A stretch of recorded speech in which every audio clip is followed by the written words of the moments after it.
And so we have many captive husbands. And you know, men, if they don't like you, you will know.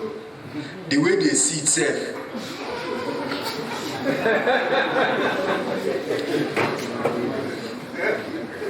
It is possible that there is a captive husband or captive wife. The husbands are more captive than the wife. Usually women, at least they respect God. Even if I don't like what you are doing, at least I will respect God. I will see that. And once they get into an atmosphere where people are singing and dancing, a woman forgets her quarrel temporarily, but not men. I'm sorry. I've been a pastor for a few years, so my eyes have seen many things. Now, so it is possible that you were dragged here. Whoever dragged you here has done you the best. I don't know how to put it. The best benefits that you will probably have received this year, because if suddenly you have opportunity of hearing God, you may soon discover that many things that you are dragging, they are not worth dragging. And many things that look big will suddenly become very small, because with God, all things are possible. They called Jesus. Let me leave the disciples because I don't have the time. There are more serious issues I want to deal with here. The next information that we were simply told in verse 3 is, and when they wanted wine. You know, the way they used the word when was a trouble to me. Why did they not use another thing?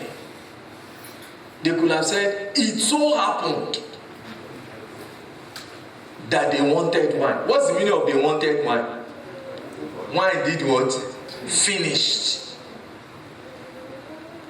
And every time you use the word when, it tells you that it's a matter of time. It's certain it will happen. Is somebody listening to me? There are, every time I read and I see the word when, I take care, because I know that it's going to happen. It's just an issue of when it will happen. For example, you said, I will tell you the story of a man who built his house on the rock. Do you remember that passage? And the other one that built his house on sand. And he said, and when the floods came, so floods will come, the rain will come, storm will come. Every marriage will experience a time when the first wine will run out. I know you probably have never thought about that before. I didn't. I never thought that the first wine that existed between me and this dainty little queen that I was courting to marry, that time, everything about her pleased me. Do I have company here? The way she walked, the way she talked, her complexion, everything. There were a few things that I didn't like, but I was intoxicated with what? Wine. Every marriage is sponsored on wine. You will not marry that person sitting beside you unless there is something about her that has persuaded you that you can leave all other women and spend the rest of your life with her, at least at that time. Unfortunately, many of these things are physical. Am I talking? Physical things that are bound to change. That's why the wine runs out. Do you know that there's a difference between real love, biblical love, and that love that makes you to decide to marry a woman? I'm sorry to tell you today, it is not first agape love that makes you to marry a woman. Agape love is there to be shown to every human being. every Christian. Agape love is sacrificial love, the God kind of love. That's not the love that persuades you to marry. The love that persuades you to marry is more appropriately described as infatuation. Something turns your head and makes you tipsy. Tipsy with her love. It may be her facial configuration. It may be her steps. And women has gone to master the art of catwalking.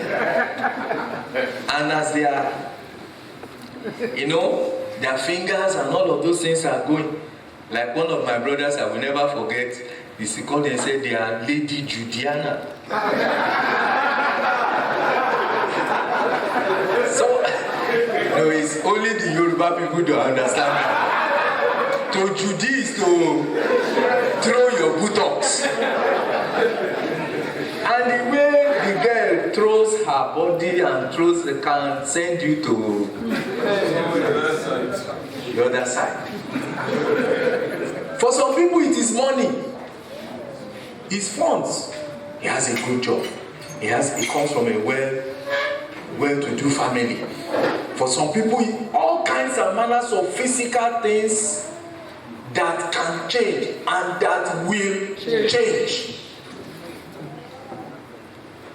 So let me say to you today that you are not strange, that the way you were feeling at the beginning of your marriage, you are no longer feeling about it now. You are not feeling like it now. Marriage is never supposed to be based on feelings. The reason you are feeling, and I want to find out who is here and has not felt at one point or the other, like sending your wife back to her father's house. I know you will never say she should go to her father's house because you will never think of divorce. But in terms of feeling, you are just saying, stay on your own. And that's the nature of feelings. It changes. Feelings are controlled many times by physical circumstances that are beyond our control. And this Bible said, when they wanted wine, let me ask you, Master, have you begun to want wine? Have you begun to miss the wine that was sustaining the first 2-3 years of marriage? First 5 years of marriage. Every time you remember, you say, I'm the one who married this man. You are excited. But now things have changed. Well, maybe you don't hate him now, but you are not excited about him again. There's nothing to it. It's the same. And for us men, especially somebody like me who was born again from the secondary school, never had sex before, getting ready for marriage, I was telling myself, when I marry, at least when I marry, Abi, when I marry, I have the right to go inside a room with a woman and lock the door, and nobody will complain. You know, as a young Christian, I became a Christian earlier. I was a teenager and I was growing. They say, fornication, adultery. I say, okay. You keep yourself. One day, we shall marry.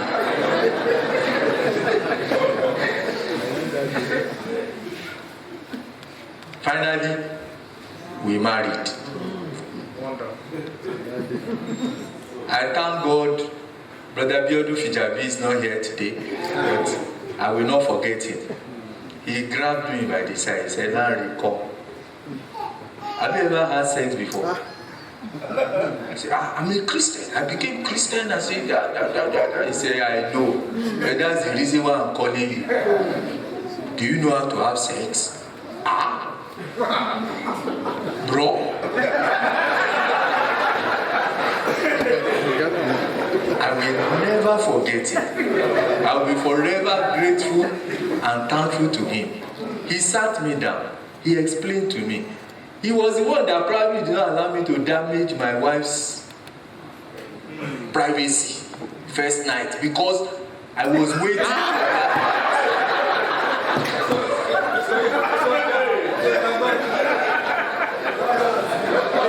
So he said to me, brother, take it easy. You are going to have this woman for the rest of your life. Everything does not have to finish in one day. I have gone on to do the same to count. Well, they can be counted if you make many couples. And I've discovered there is a great help just to tell the man to cool down.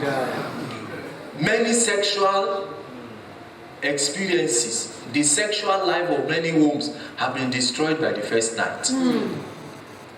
Because the man was not gentle, he was not schooled, he was not trained. He just did bru, bru, bru, bru, bru, bru. And he hurt the woman, bruised her. I even remember one of my wife's friends. They landed in the hospital by 3 a.m. because blood started flowing and did not stop. They had to get to the hospital that night. So, the first experience of your wife is an experience of brutality. So every time you touch her, you say, this man has come again. Another session of pain and terror. I hope you are following what I'm saying. I wonder how I got into that now. So I found myself looking at the fact that many things, okay, I was talking about sexual relationship being the reason why many people are looking ahead towards marriage, isn't it? Yes. The issue of sex. But do you know that after some time, shall we tell the truth? Yes. You get tired of having sex with the same person.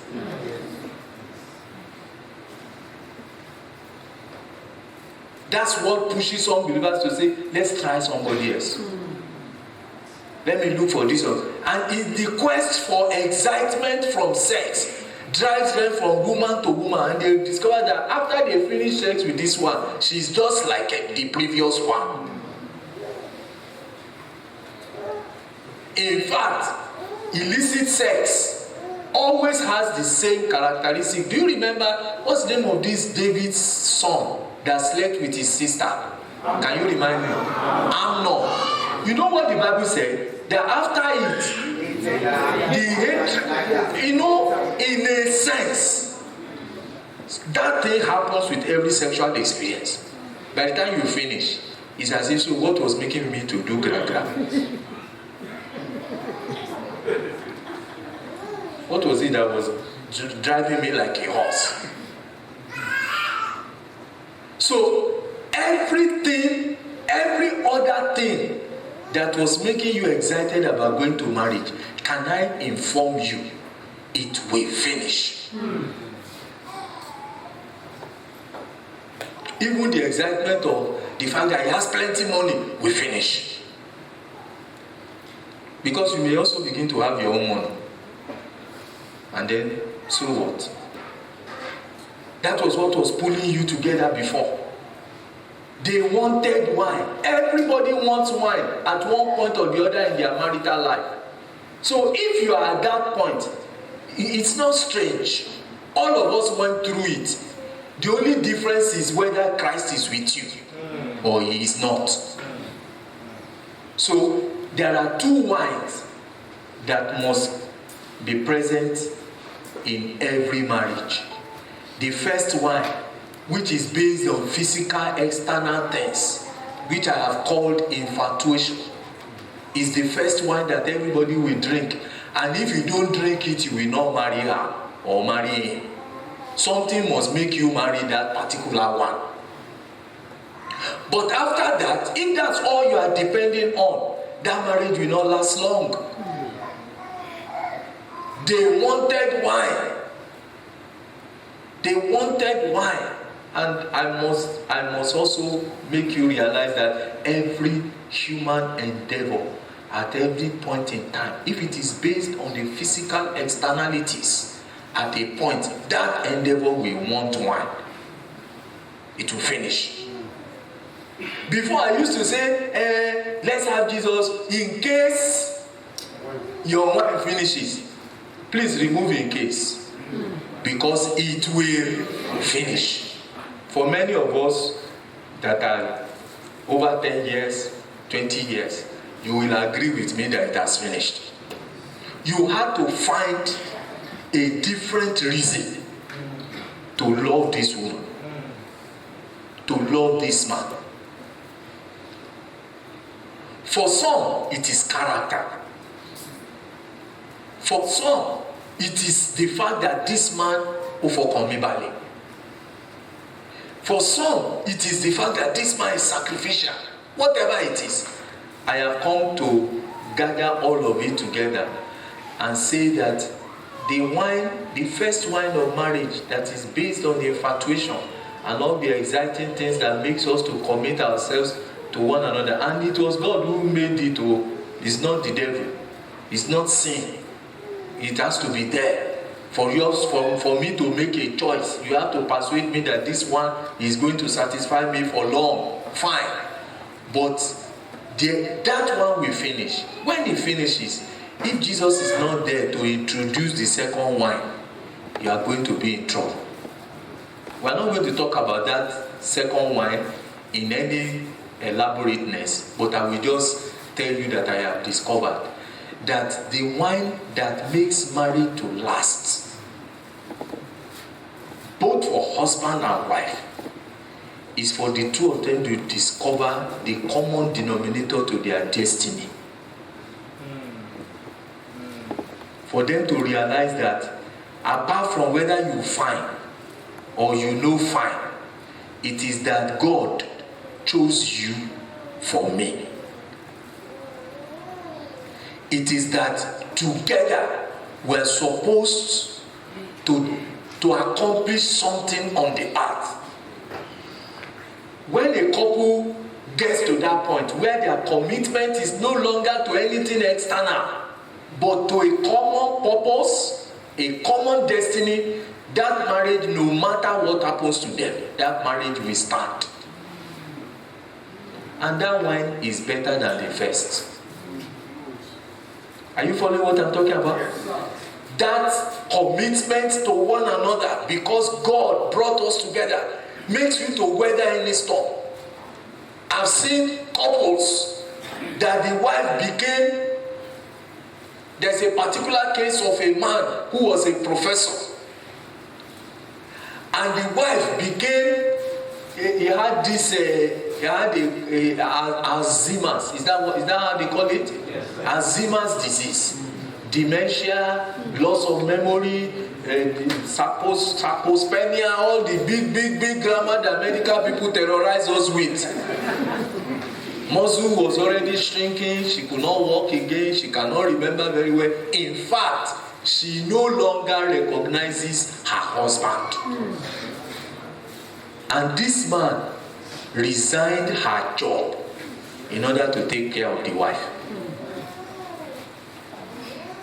What do you think we do that? Is it beauty?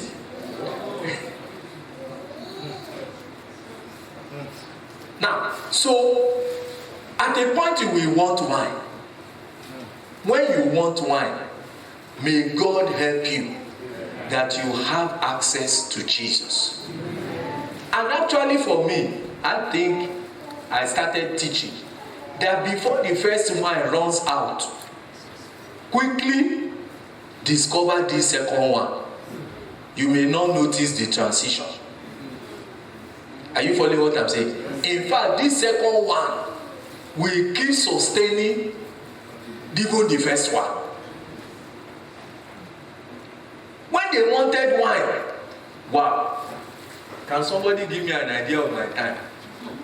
Because I'm not very good with time. If you leave me, we'll be here for the next 3 hours and you will not be tired. I can assure you. How much time do I have left? About 30 minutes. Good. No, that's good for me. Thank you. So the Bible said, when they wanted wine, the mother of Jesus said to him, they have no wine. I have already said to you that a third party is good if his activity is towards Jesus and not necessarily to intermeddle with the couple. The third party that is bad, that is wrong, is the one that continues to counsel the husband against the wife, or counsel the wife against her husband. I know they will not say against, but do you know that usually if you have somebody that you are talking to that is also not at the same time talking to your spouse, they will most likely keep taking sides with you? Can you confirm that? If they are not talking to the other person, if for example you are talking to your parents and you come home, this man, he's doing this, he's doing that, what will your mother say? Hey, sorry, oh mommy, what shall we do? How do we make sure that this man does not kill you? The woman will take sides with you immediately. Your father will take sides with you immediately. I've seen many homes, Christian children, parents are born again, sometimes even pastors of churches. Their children are just married and they have a quarrel with their spouse. And they call, daddy, they have nearly killed me here. Oh.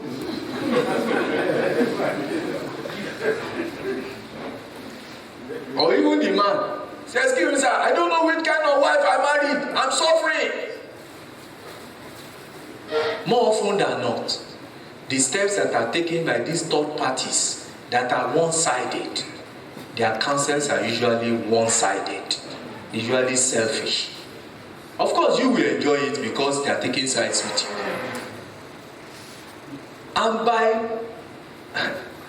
by understanding of the scripture and even experience of many years, I have come to know that there are always two sides to a story.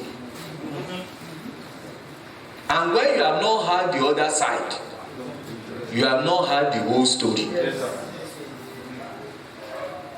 So if I don't have access to the other side, listen to what I do. I take the place of the other side and then start probing and start asking questions until even this person sitting before me starts telling me the other side. Because until you find out the other side, you will not find the solution to the problem. But thank God for Jesus. Thank God he doesn't need to find out why the wine finished to give you a new wine. Hello? Thank God for counseling. But counseling can take years. But if Jesus steps in one night, he can finish everything that has been struggling with for years. The mother of Jesus knew this. He didn't go and meet the parents of the bride and bridegroom. Paul, you know, they plan enough wine. Is that not the correct question? Yes. Why are you planning a wedding ceremony and you did not get enough wine? See the kind of thing that is happening to you now. Where will we get wine now? Sometimes some people you bring into your marriage, they only compound your problem. They magnify your problem. They have no solution. They only have a way of making you to see your foolishness. But Jesus' mother didn't do that. They have no wine. Wow, this marriage must not collapse. Let's look for the solution. And she turned to Jesus. It is also interesting that when she turned to Jesus and said, Jesus, they have no wine. What was the first response of Jesus? What's my business with that? Oh, woman, Leave me alone. And you know, I have discovered that in prayer, in begging God to intervene in a situation, many times God's first response is not positive. Can I remind you of another one? Do you remember the man who had a visitor at midnight? Do you remember that man? And he went to his bigger friend and he goes to knock. What was the first answer from inside? Trouble me. Why are you troubling me at midnight? And then to back for who? Why are you? Leave me. I am in bed. Me and my children. Leave me. And this is what persuades many spouses to think that their marriage has come to an end. Because we have prayed, nothing has happened.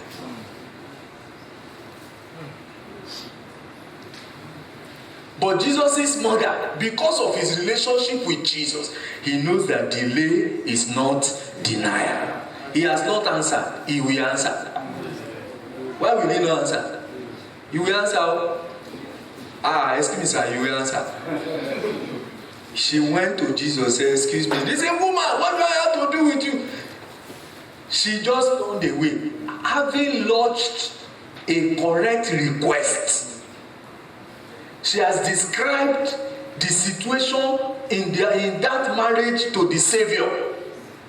She didn't think she needed to stand there and be troubling Jesus. She knew that any prayer prayed in faith, even if it doesn't get an immediate answer, it will still get an answer. So she turned to the other side. And you know, these are correct intercessors. Every correct intercessor does not talk only to God. They also talk to men.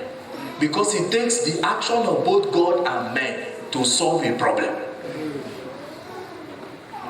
She turned to Jesus and said, they have no wine, do something about it. And the man was not doing as if he was going to answer. Then she turned to the servant. He said, whatever he tells you to do, do it. And she went away. Wow. I'm just praying. May God give me such faith. May God give me such faith. But this faith has two sides. An intercessory side, begging and pleading with God. And then the second side, ensuring that those who are looking for the solution, they walk according to biblical divine principles. You are not listening to me. Your marriage can be resolved. That problem can be solved. Apart from our talking to God, which we will do tonight, there's a part you will play. Whatever he tells you to do what?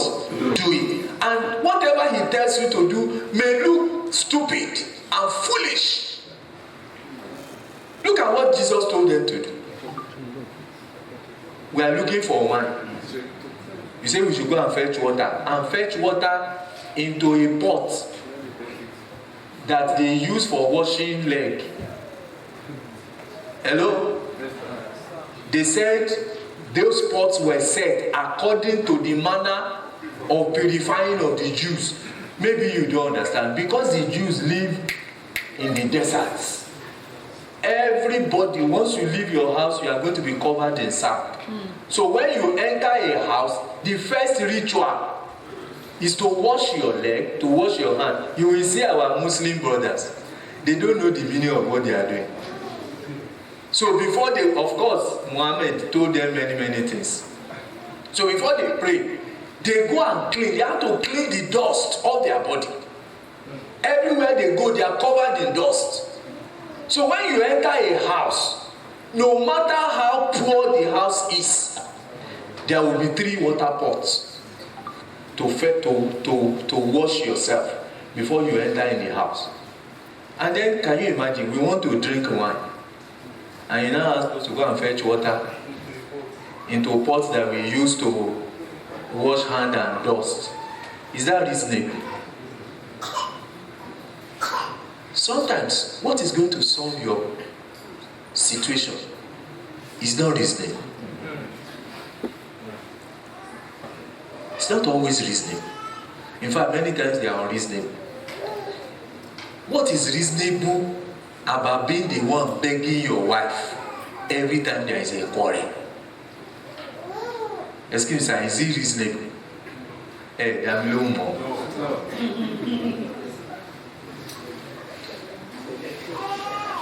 What is reasonable about collecting your salary in the name of joint purse and you drop it for a man who has lost his job, and both of you are spending it? And I have discovered, I'm sorry, pastors, pastors hear many things. I've discovered that many people who don't make money know how to spend money.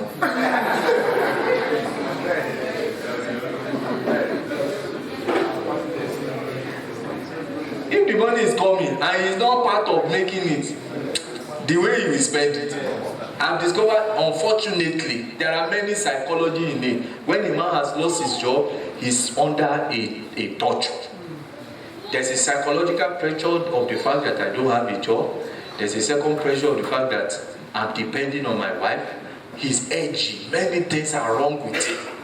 Sometimes, part of their way of resolving their psychological problem is spending. And then you tell the wife, excuse me, do you want this home resolved? Don't withdraw your salary. Is it reasonable? You are not answering me. I had a woman whose husband will go and carry girls outside to come and sleep with on their matrimonial bed with the woman there. When he comes in, he will kick the woman and drive her. This is not an illiterate. I think she was a nurse or a teacher. She was a teacher. Kick the woman out. If the woman dare talk, he will beat the woman. Both of them are working home. They have salary. And he will take the girl inside and go and sleep. And then he's sitting in front of this pastor. And I say the Bible says, God will avenge all disobedience when your own obedience is complete. So I said to her, when last did you allow your husband to have sex with you? He said, To do what? I know he's carrying girls. There was even no HIV in those days. It's syphilis and gonorrhea. I will allow you to go and carry gonorrhea to come and kill me in the house. No, I cannot. I say, first and foremost, before we go to sex, actually, the first thing we talked about, I said, go back home.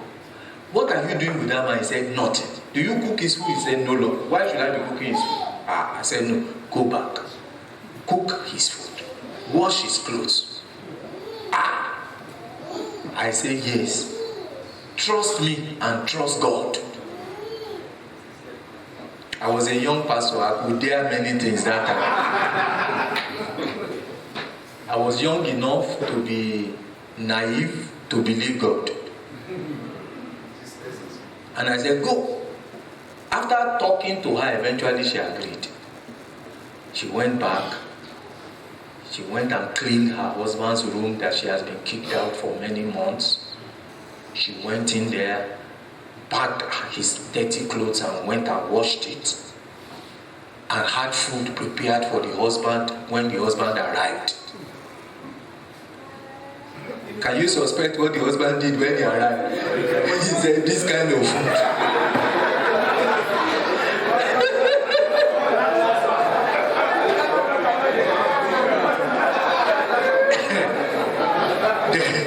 There's something, the man refused the food. All the clothes that she went to go and wash, he packed it aside and was wearing. See, what happened to you? He said, what happened to what? See, I just decided to return to being your wife. Okay. He watched her for about a month, a little over a month. This woman changed, because you see, what happened was a character change and an understanding that, look, go and fulfill your own part. Leave him to God. Of course, follow him to church for where? So after some 6 weeks or so, that the man has been watching her, do you know what the man did? He sneaked to the office to come and see me. He doesn't attend the church. He knew that his wife attends my church. He knows me. We were living in the same environment.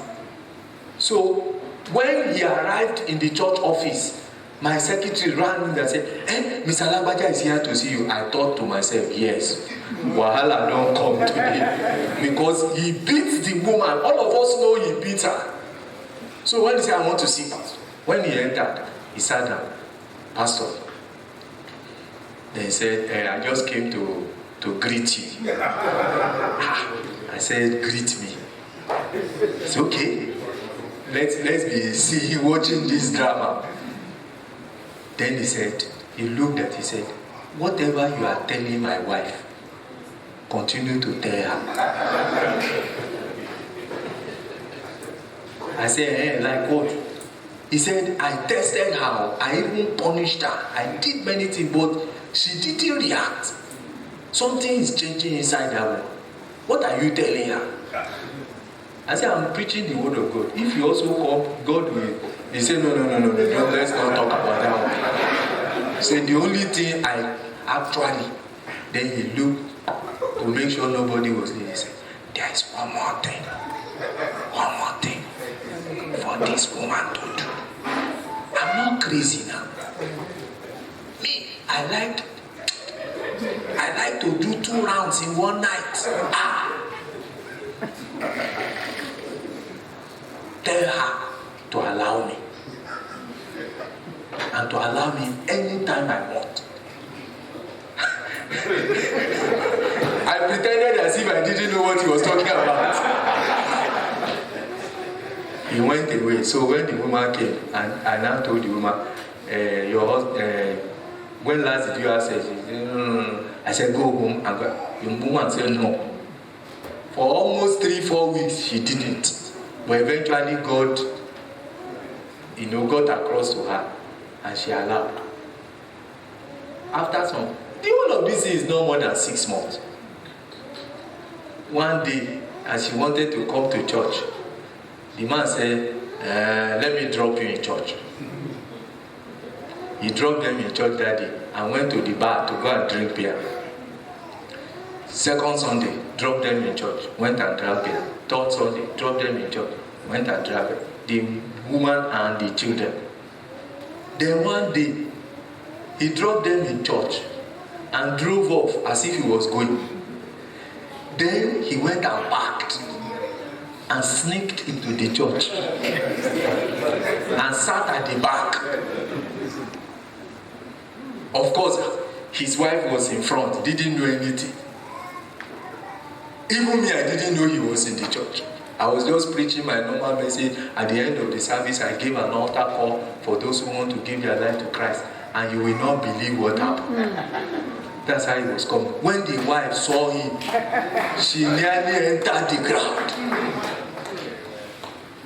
Within 2-3 months, he changed the story of that woman, bought her a car, did this. He had money.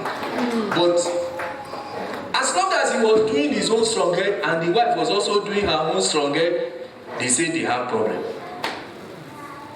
I don't know the problems that are persisted in your marriage. If only you will do what Jesus tells you to do, you will see a solution come to that marriage. Amen. Whatever he tells you to do what? Do it. And as that whole story that we are reading ended beautifully. I don't have all the time. If I want to do the teaching, I will have been going step by step. But let's just pick and round it up somewhere. There were these water pots of wine after the manner of the preferring of the Jews. containing 2 or 3 firkins apart. You know, that also told me that Jesus did not perform his miracle in defiance to the culture of the people. He utilized the culture. Sometimes, the only thing you need to do is just to do what is culturally required of you. Do you know there's always this normal quarrel between a wife and the mother-in-law? Am I correct? There's always that wahala. I remember when we married, I thought the way to protect my wife was to keep her from the family. Because I knew my mother. My mother is my mother. I knew her very well. She's a good woman, no, but she has ofitoto. Do you know what they call ofitoto? She's one person that before you will impress her, you will try. So when we were going to get married, she went to my father and said, let us drive away my father had this building. There were tenants at the back. They should drive away one of the tenants so that me and my wife will live there. When I heard, I said, thank you. I'm trying to help you. I said, if you want to help me, give me money to go and rent a house. And that's what I eventually did. I collected money from her. I didn't have money. I was just starting out in life. I remember the 400 naira that I used to rent a flat. It was my mother I collected it from. I told her, I said, sorry, I cannot live in the same house with you and bring my wife. Because one day you will send her to market to go and buy vegetable. And when she comes back, she buys one vegetable that is looking like this. Wahala will start. Let us, we will be coming to visit you. So I wanted to hide my wife completely from the family. But she said no. She said no. She said that way we will cause more trouble. Allow me to enter into them. And I remember many things, of course, in our house. Hey, Shishe, every month there's something to do. You know, an Ogun State family. Go and beg. Every time. And in those days, it's not now that we use alase. It is the wives that cook. So she will go there and walk. I said no. Of course, I still protected her to a large extent. But my wife will be crying and be begging me, allow me to go. She will go there. She will walk more than they expect her. That's the only person among the wives that has a master's degree. That's the only person that is educated. She's a pastor's wife. She's pastor Mrs. But she will go there and tie her wrapper and walk. When I arrive, I say, my dear, we are going. Of course, by the time I say we are going, the people are more than happy to release her because she has walked. She was there every time. When she will just look, one day my wife went and bought fresh fish. And I was cooking this fresh fish, I was getting excited. Whatever my wife saw, I was buying fresh fish. Only for her to finish it and say, I bought it for my daddy. I say, which your daddy? She was referring to my father. That time my mother was away, traveled somewhere and was not at home. She cooked this fresh fish and carried it to my father. I had to beg her to retain the tail. She carried it and said, I just cooked this fish and I said, I want to make my daddy happy today. And I can see that note. I can see it. I hope you are giving me more time. Okay. Are you following what I'm saying? Do you know what my father called? If I test it and if I call my father now, you will see the name she calls my wife is, where is my darlingest darling? Nobody knows her in our house as a wife any longer. Why? Because she played into the culture. Of course, when culture is not against the Bible, It's correct for us to do it. Is there anything wrong in becoming a child in your in-laws' house?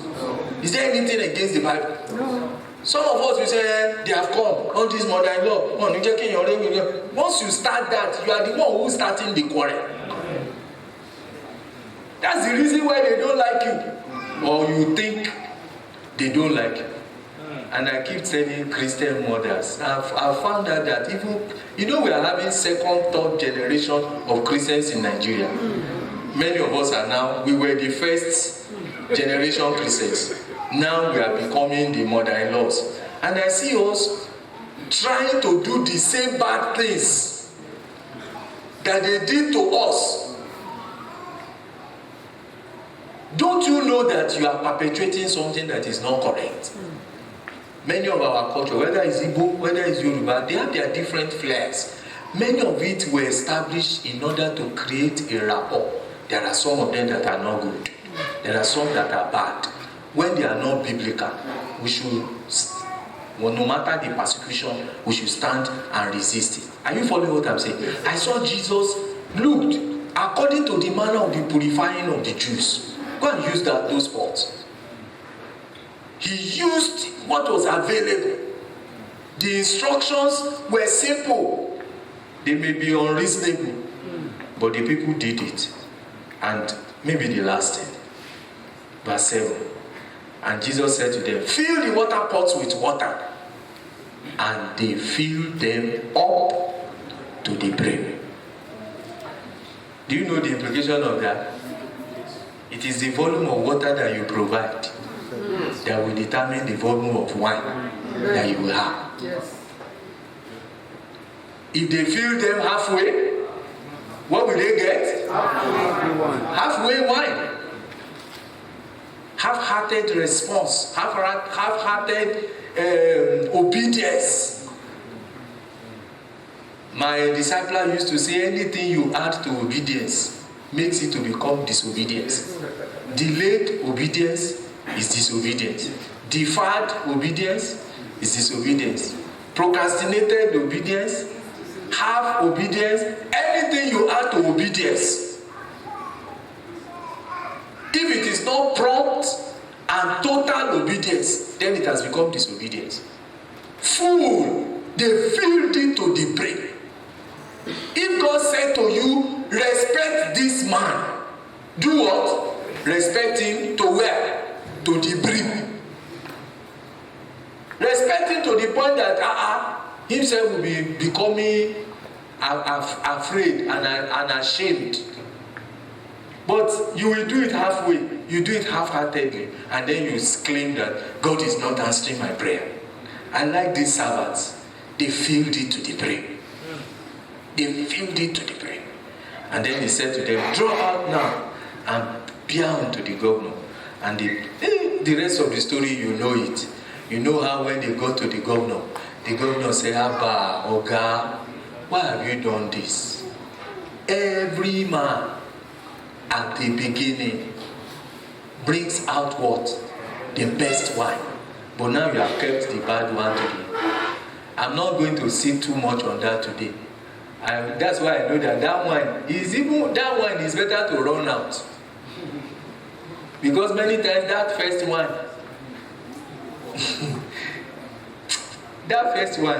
no be the real wine. Is it the real one? No. I've just told the story recently. My wife was lecturing that time, and I went to visit her in the weekend. As I arrived that day, she was washing clothes. I sat down with her and I was helping her to fetch water. As we were doing, she said, you must be hungry, let me cook rice for you. She went to the kitchen to put on gas. As soon as the gas started burning, the gas just finished. Where she was lecturing is outside town. So many kilometers. It was at Oshiele.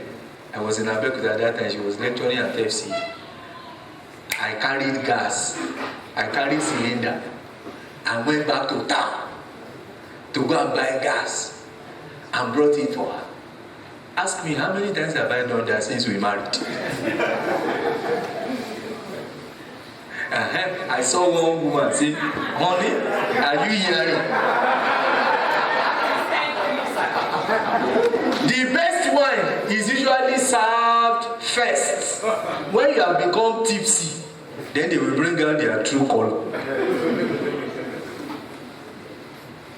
It's better for that wine to finish, because it's not the wine that can sustain marriage.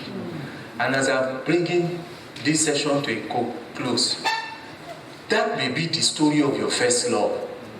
It has hit the rocks now. It is no longer exciting. You may not be fighting. You have reached a level where both of you told yourself, mind yourself, I will mind myself. If you don't bone me, I will not bone you. That's what you are doing now. And it looks as if it's the correct marriage. But the two of you know that that's not the best. There's no wine in your marriage any longer. There's no excitement in your marriage any longer. You used to wear the same dress. Now you cannot bear to wear the same dress with her any longer.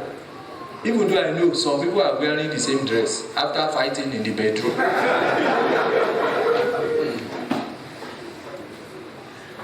Many indices of your love and affection to one another has been thrown away. Jesus can restore it.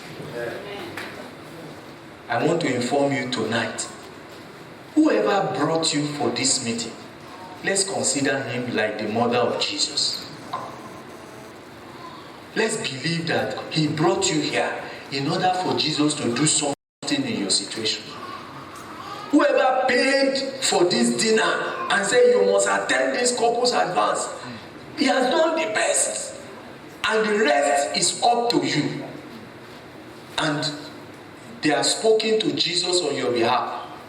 They've been praying, they've been fasting, waiting for this couple's advance to take place, and you are here now. The rest is up to you. Will you allow him to intervene? I said we decided, let's pray first. Let's talk about the troubles first. Let's deal with those issues first before we start instructing ourselves about how to love one another. The first thing is to make you agree to even be instructed on how to love your wife or how to love your husband. It is possible that the person sitting beside you, you are wondering, okay, it's all right, Mutibakamu, this is all I'm going to see till the end of everything. Permit me to just be going on. Whenever there's an excitement, fine. When there's no excitement, let's just be trudging on. No, there's more to marriage than that. And I would like to tell you, I went through all these phases that I'm talking about. I went through a period when our own wine also finished. I'm not afraid to tell you because I know it finishes with everybody. It only depends on the level of trouble. Sometimes, I was general overseer, she was general overseer's wife. Did anybody ever know that anything was happening? We squeeze our face out ourselves in the bedroom. When you come and say, hey, honey, mommy, come and see. That's what is happening. That's what many people do. Squeeze your face. And then even when madam who has been crying, her eyes are red. When you're going to say, what is that now? You want everybody to know that you are crying. Wash your face, my friend. They were shouting on themselves, I don't care. But then there's a visitor. And they have to go out. So you will tell madam too will go and wash her face and quickly put powder. How are you? Welcome. Then when the visitor has gone, they say, as we were saying.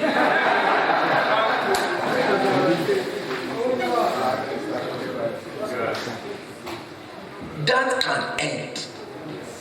I'm telling you, it can end. It ended for us. I've been married for 35 years now. By the grace of God.